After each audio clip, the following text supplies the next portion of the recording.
Military didn't give you enough room while you were governing and they were calling the shots. What kind of a relationship do you think the military should have with the civilian government and with any political party? Well, first, let me just define what you mean by the military. Military means one man, the army chief. So the whole policy of military vis-a-vis their dealing with the civilian government depends on the personality of one man.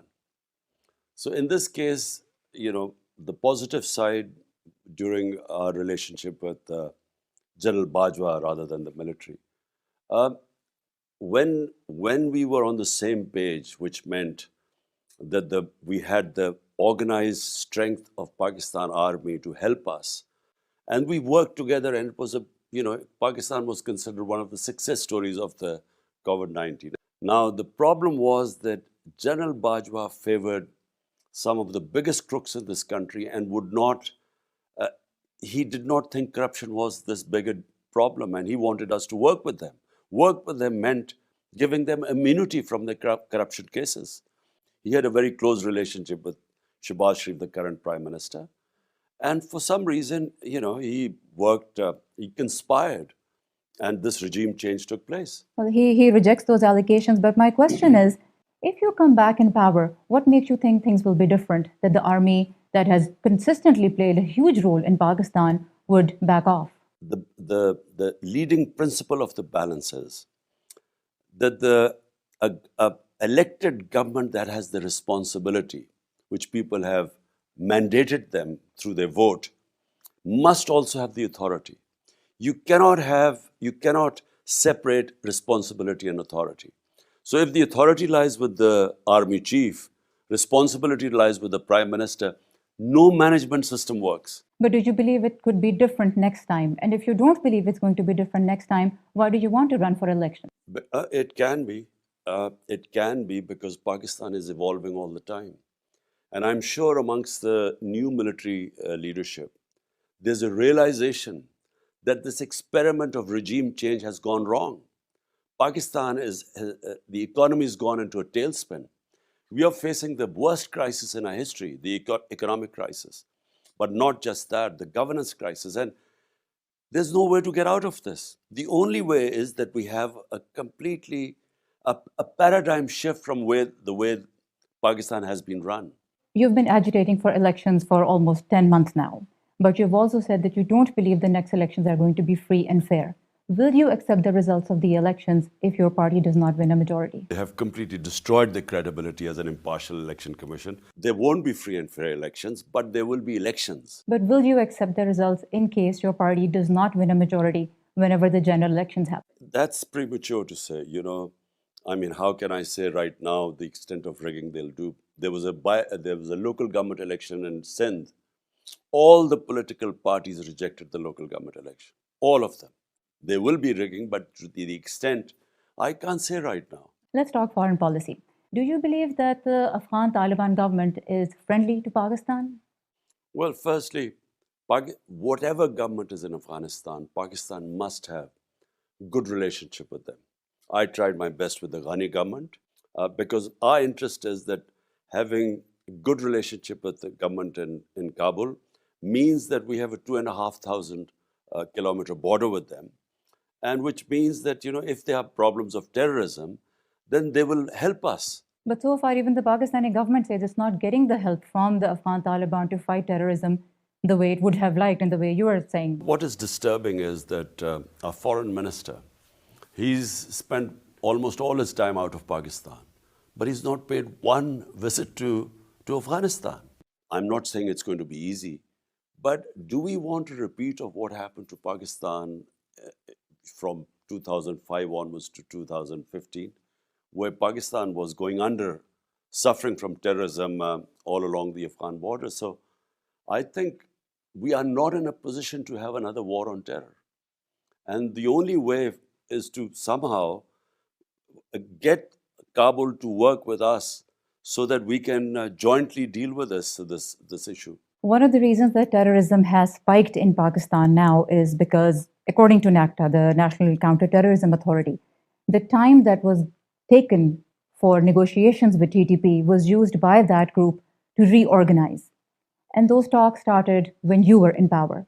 Do you stand by your decision to greenlight those talks? Well, firstly, what were the choices Pakistani government faced once the Taliban took over and they decided that TTP, and we're talking about 30 to 40,000 people, their families included, once they decided to send them back to Pakistan. Now, what choices was Pakistan confronted with?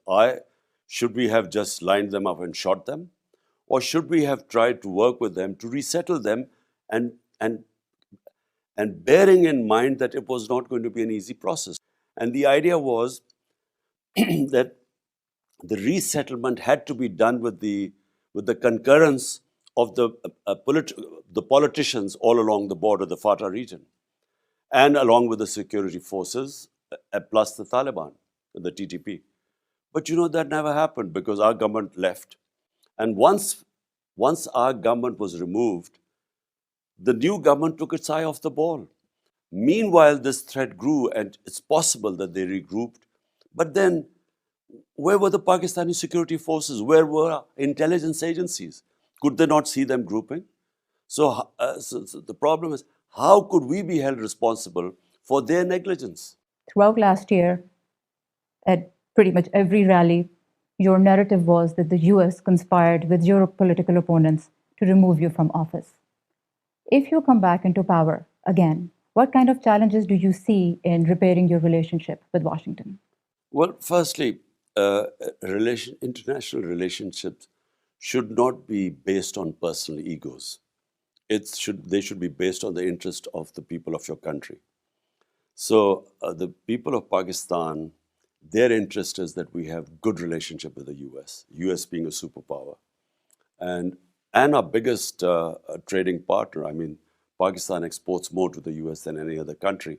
Whatever happened now, I mean, as things unfold, it wasn't the US who told the Pakistan. It was, unfortunately, from what now evidence has come out, it was General Bajwa who actually somehow managed to tell the Americans that I was anti-American.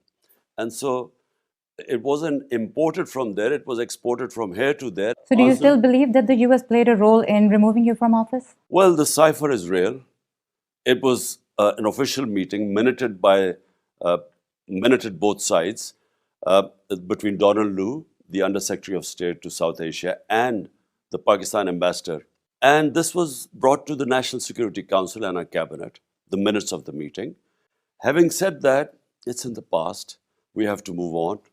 It's in the interest of Pakistan to have good relationship with the US, and that's what we intend to do. A little bit about human rights. I was reading your interview that you gave to the New Yorker, and when you were asked about your stance on the Uyghur issue, the Chinese treatment of its Uyghur Muslims, you said that you didn't essentially call China out for its abuse of the Uyghurs because it would cost Pakistan a lot because Pakistan relies very heavily on China. Does that mean that when you speak for Palestinians or for Kashmiris, it's because it's easy to do that because there are no serious political consequences for Pakistan? Is this how a country should manage its moral positions? Remember, the Prime Minister of a country, his main responsibility are his own people. So you do not want to make statements, moral statements about other countries, which would affect the lives of your own population. So I'll give you an example. We were told to take position on Ukraine. We decided to stay neutral, the Russian invasion to Ukraine. India decided to stay neutral, being a strategic partner of the US. Why? Because India sensibly thought about its own people. It got oil from Russia at 40% discount.